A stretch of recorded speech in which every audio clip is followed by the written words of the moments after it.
ಅಧ್ಯಕ್ಷೆ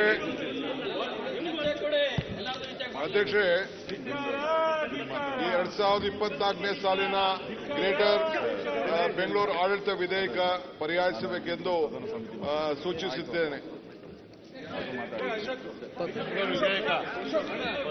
greater Bengaluru bill ಸ್ವಲ್ಪ silent. Greater opposition ನಾಯಕರು ಮಾತಾಡ್ತಿದ್ದಾರೆ. ಮಾತಾಡಿ. ಈ ಬೆಂಗಳೂರಿಗೆ ಒಂದು ಹೊಸ ರೂಪವನ್ನು ಕೊಡಬೇಕು. ಬ್ರ್ಯಾಂಡ್ ಬೆಂಗಳೂರು ಆಗಬೇಕು.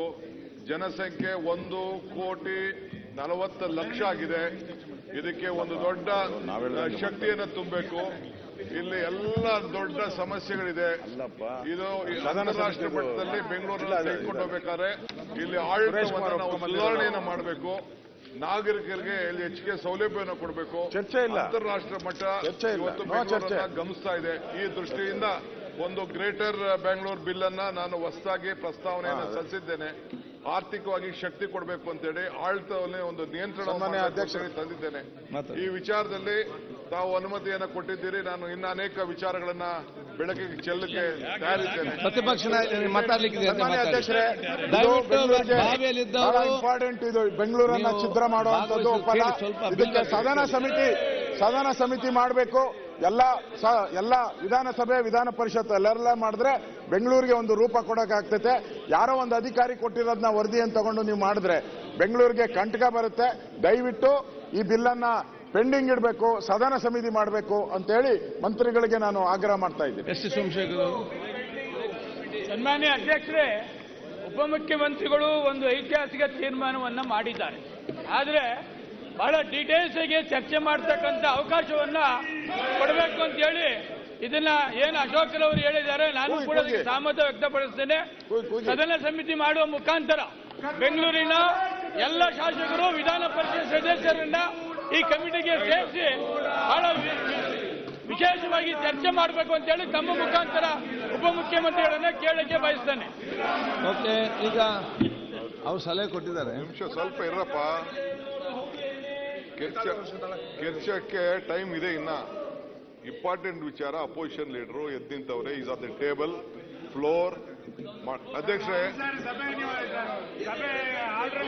ಅವ್ರು ಮಾತಾಡಿದಾರಲ್ಲ, ಅವ್ರು ಮಾತಾಡೋದಕ್ಕೆ ನಾನು ಅಧ್ಯಕ್ಷರೇ, ಏನು ವಿರೋಧ ಪಕ್ಷದ ನಾಯಕರು ಸೋಮಶೇಖರ್ ಅವರು ಕೆಲವು ವಿಚಾರನ ಪ್ರಸ್ತಾವನೆ ಮಾಡಿದ್ದಾರೆ. ಅವರು ನಾವು ಡೀಟೇಲ್ ಆಗಿ ಡಿಸ್ಕಸ್ ಮಾಡಬೇಕು ಅಂತೇಳಿ ಅವರ ಆಲೋಚನೆ ಇದೆ. ಮೊನ್ನೆ ಸುರೇಶ್ ಕುಮಾರ್ ಅವರು ಮಾತಾಡಿದ್ರು ಮತ್ತು ಬೇರೆ ಶಾಸಕರು, ಸತೀಶ್ ರೆಡ್ಡಿ ಅವರು, ನಮ್ಮ ಜಯನಗರ ಶಾಸಕರು, ಬೇರೆ ರಾಮಮೂರ್ತಿ ಎಲ್ಲ ಬಂದು ನೆನ್ನೆಲ್ಲ ಕೂಡ ನನ್ನ ಖಾಸಗಿಯಾಗಿ ಬಂದು ಭೇಟಿ ಮಾಡಿ ಅವರ ವಿಚಾರವನ್ನೆಲ್ಲ ತಿಳಿಸಿದ್ದಾರೆ. ಅವರ ಮಾತನ್ನ ನಾನು ಸಮರ್ಥಿಸ್ತೇನೆ. ಇದು ವ್ಯಾಪಕವಾಗಿ ಚರ್ಚೆ ಆಗಲಿ. ಇದರಲ್ಲಿ ನಾವು ಹರಿಬರಿಯಾಗಿ ಮಾಡೋಂಥ ವಿಚಾರನೂ ಅಲ್ಲ. ಮುಂದಕ್ಕೆ ಬೆಂಗಳೂರಿಗೆ ಹರಿಬರಿಯಾಗಿ ಮಾಡಕ್ಕಿಲ್ಲ. ಅವರ ಸಲಹೆ ನಾನು ಕೂಡ ನಮ್ಮ ರಾಮಲಿಂಗಾರೆಡ್ಡಿ ಅವರು ಮತ್ತು ನಮ್ಮ ಜಾರ್ಜ್ ಅವರು ಎಲ್ಲ ಕೂಡ ನನ್ನ ಹತ್ರ ಚರ್ಚೆ ಮಾಡಿದ್ದಾರೆ. ಅವರ ಹತ್ರನೂ ಕೂಡ ಕೇಳಿದ್ದೇನೆ. ಎಲ್ಲ ನಮ್ಮ ಶಾಸಕರು, ರಿಜ್ವಾನ್ ಅವರೆಲ್ಲ ಕೂಡ ಮಾತಾಡಿದ್ರು, ಕೃಷ್ಣ ಬೈರೇಗೌಡರು ಮಾತಾಡಿದ್ರು. ನಾನು ಸದನ ಸಮಿತಿ ಮಾಡಲಿಕ್ಕೆ ನನಗೆ ಸಮ್ಮತಿ ಇದೆ. ಈ ಬಿಲ್ ಪೆಂಡಿಂಗ್ ಇಟ್ಕೊಳ್ವಾ? ಎರಡನೇ ಬಿಲ್ ಸಚಿವರಾದಂಥ ಎಚ್.ಕೆ. ಪಾಟೀಲ್ ಅವರು, ಕರ್ನಾಟಕ ಪ್ರಾಚೀನ ಮತ್ತು ಐತಿಹಾಸಿಕ ಸ್ಮಾರಕಗಳ. ಸನ್ಮಾನ್ಯ ಅಧ್ಯಕ್ಷರೇ, 2024ನೇ ಸಾಲಿನ ಪ್ರಾಚೀನ ಮತ್ತು ಐತಿಹಾಸಿಕ ಸ್ಮಾರಕಗಳು ಮತ್ತು ಪುರಾತತ್ವ ಸ್ಥಳಗಳ ಮತ್ತು ಅವಶೇಷಗಳ ತಿದ್ದುಪಡಿ ವಿಧೇಯಕವನ್ನು ಪರ್ಯಾಲೋಚಿಸಬೇಕೆಂದು ಸೂಚಿಸುತ್ತೇನೆ. ಪರ್ಯಾಲೋಚನಾ ಪ್ರಸ್ತಾವನೆ ಈಗ ಸಭೆ ಮತಕ್ಕೆ ಹಾಕುತ್ತೇನೆ. 2024 ಸಾಲಿನ ಕರ್ನಾಟಕ ಪ್ರಾಚೀನ ಮತ್ತು ಐತಿಹಾಸಿಕ ಸ್ಮಾರಕಗಳು ಮತ್ತು ಪುರಾತತ್ವ ಸ್ಥಳಗಳ ಮತ್ತು ಅವಶೇಷಗಳ ತಿದ್ದುಪಡಿ ವಿಧೇಯಕವನ್ನು ಪರ್ಯಾಲೋಚಿಸುತ್ತೆ ಎಂಬ ವಿಷಯವು ಸಭೆಯ ಮುಂದಿದೆ. ಪ್ರಸ್ತಾವದ ಪರವಾಗಿರುವವರು ಹೌದು ಎಂದು ಸೂಚಿಸಬೇಕು. ಪ್ರಸ್ತಾವದ ವಿರೋಧವಾಗಿರುವುದು ಇಲ್ಲ ಎಂದು ಸೂಚಿಸಬೇಕು. ಪ್ರಸ್ತಾವವು ಹೌದು ಎನ್ನುವ ಪರವಾಗಿದೆ. ಪ್ರಸ್ತಾವಕ್ಕೆ ಅನುಮೋದನೆ ದೊರಕಿದೆ. ಈಗ ವಿಧೇಯಕವನ್ನು ಖಂಡವಾಗಿ ಮತಕ್ಕೆ ಹಾಕುತ್ತೇನೆ. 2 ರಿಂದ 5ರವರೆಗಿನ ಖಂಡಗಳು ವಿಧೇಯಕದ ಅಂಗವಾಗಿರಬೇಕೆನ್ನುವುದು ಸಭೆಯ ಮುಂದಿರುವ ವಿಷಯ. ಪ್ರಸ್ತಾವದ ಪರವಾಗಿರುವವರು ಹೌದು ಎಂದು ಸೂಚಿಸಬೇಕು. ಪ್ರಸ್ತಾವದ ವಿರೋಧವಾಗಿರುವವರು ಇಲ್ಲ ಎಂದು ಸೂಚಿಸಬೇಕು. ಪ್ರಸ್ತಾವವು ಹೌಸ್ ಡೋನರ್ ಪರವಾಗಿದೆ ಎಂದು ಭಾವಿಸುತ್ತೇನೆ. ಪ್ರಸ್ತಾವವು ಹೌಸ್ ಡೋನರ್ ಪರವಾಗಿದೆ. ಪ್ರಸ್ತಾವಕ್ಕೆ ಒಪ್ಪಿಗೆ ದೊರಕಿದೆ. 2 ರಿಂದ 5ರವರೆಗಿನ ಖಂಡಗಳು ವಿಧೇಯಕದ ಅಂಗವಾದವು.